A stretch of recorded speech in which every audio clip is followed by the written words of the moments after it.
Yo, what's up mga peeps? This is Spot magbabalik. Jake, come on! At syempre mga peeps, wala lang paligoy-ligoy para rektahan na tayo. So yun nga, mag-home service tayo dito sa Kawayan. At syempre, gaya ng dati, mag-isa na naman ako! Siyempre mga peeps, dumating na tayo sa bahay nating kliyente at katatapos lang natin mag-stencil, siyempre of course. At siyempre mga peeps, wala nang paligoy-ligoy pa. Tirahin ko na! Baka tirahin pa ng iba. Come on.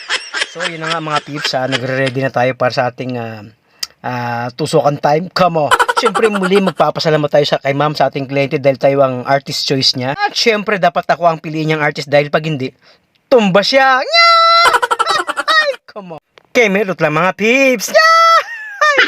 At syempre mga peeps, ang design nga pala napili ni ma'am is mandala na merong halong pointillism. At syempre more on lining na isa sa nagpasakit ng aking bangs at abdo at atay. Ay, come on. At syempre mga peeps, bago ko nga pala makalimutan, ang gamit ko nga palang pen machine dito is ink wand at yung needle ko is 3RL 100 at ang brand nito is Stigma at tawag dito yung Yellow Dragon. Ito yung klase ng needle na mura na at hindi ka mapapamura. Ay, come on.